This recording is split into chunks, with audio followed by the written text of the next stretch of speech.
Hivi karibuni umejitokeza wingi la wapinga wa maendeleo wanaotumia vijana katika kuvuruga amani, usalama wa nchi yetu kwa visingizio mbalimbali ikiwemo na uchaguzi. Swala hili tusilikubali, na kama tujuavyo kuwa hakuna mbadala wa amani. Amani kwanza na mengine yanafuatia.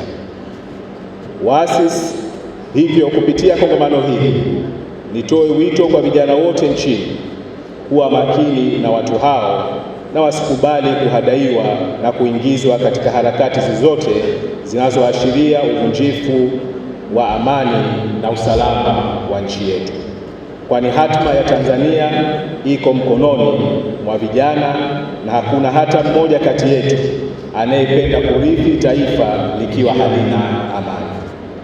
Waasisi na viongozi wetu waliopita wametuachia nchi hii ikiwa katika hali ya amani, usalama na umoja wa taifa. Hivyo hatuna budi kutumia nguvu zetu zote na maarifa tulionayo kulinda na kuendeleza nchi yetu kwa maslahi yetu na vizazi vijavyo. Ndugu vijana, kwa niaba ya serikali nichukue fursa hii kuwahakikishia vijana wote kuwa serikali yenu imejipanga vizuri na kuweka mikakati makini ya kuimarisha ustawi na maendeleo ya vijana nchini, ikiwemo kupunguza changamoto ya ukosefu wa ajira kwa kuwapatia vijana ajira zisizopungua 350,000, kuimarisha uwezeshaji kiuchumi kwa kuwapatia mikopo yenye masharti nafuu, miundombinu bora ya elimu na ujuzi, kuimarisha miundombinu ya michezo, kukuza matumizi sahihi ya tehama na ubunifu, pamoja na kupambana na uingizaji na matumizi ya dawa za kulevya, mimba za umri mdogo, pamoja na kinga dhidi ya maradhi ya VVU. Aidha, serikali itaimarisha ushiriki na ushirikishwaji wa vijana katika nyanja mbalimbali za kiuchumi, kijamii na kisiasa kupitia mabaraza yenu ya vijana na taasisi mbalimbali za serikali na zisizo za serikali zinazojishughulisha na ustawi na maendeleo ya vijana. Ndugu vijana, mwisho nichukue tena fursa hii kuwapongeza tena Wizara ya Vijana, Ajira na Uwezeshaji pamoja na Ofisi ya Makamu wa Pili wa Rais wa Zanzibar kwa kuratibu maandalizi mazuri ya kongamano hili na kuniteua mimi kuwa mgeni rasmi. Lengo kuu la Mheshimiwa Dkt. Hussein Ali Mwinyi, Rais wa Zanzibar na Mwenyekiti wa Baraza la Mapinduzi, la kufanya maamuzi ya kuweka Wizara ya Vijana, Ajira na Uwezeshaji kwa dhamira ya kuimarisha kasi ya maendeleo ya vijana Zanzibar, kutokana na ongezeko la vijana kutoka asilimia 36.24 mwaka 2012 hadi asilimia 37.3 kwa mwaka 2022 kwa mujibu wa sensa ya watu na makazi.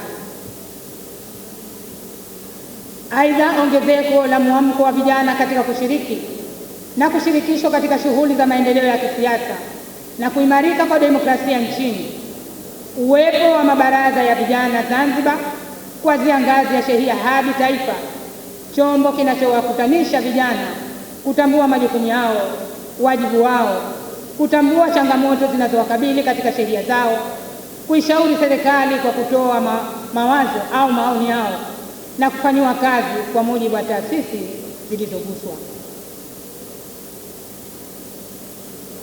Mheshimiwa mgeni rasmi, kazi kubwa ya Wizara ya Vijana, Ajira na Uwezeshaji itakuwa ni jukumu la uratibu na kuwa na meno ya kusimamia kwa wizara na taasisi za serikali na sekta binafsi ambazo ni wadau wa maendeleo ya vijana.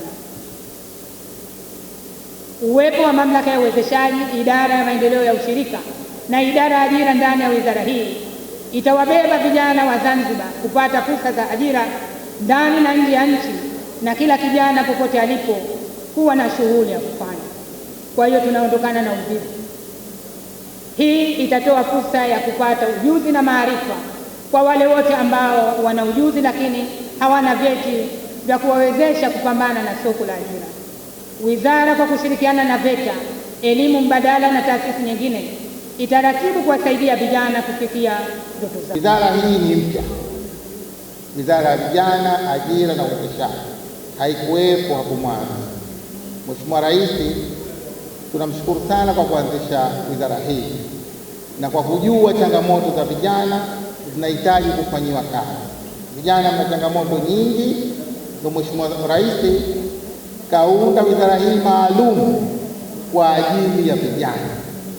Vijana, hii ni wizara yenu, hii ni wizara yenu.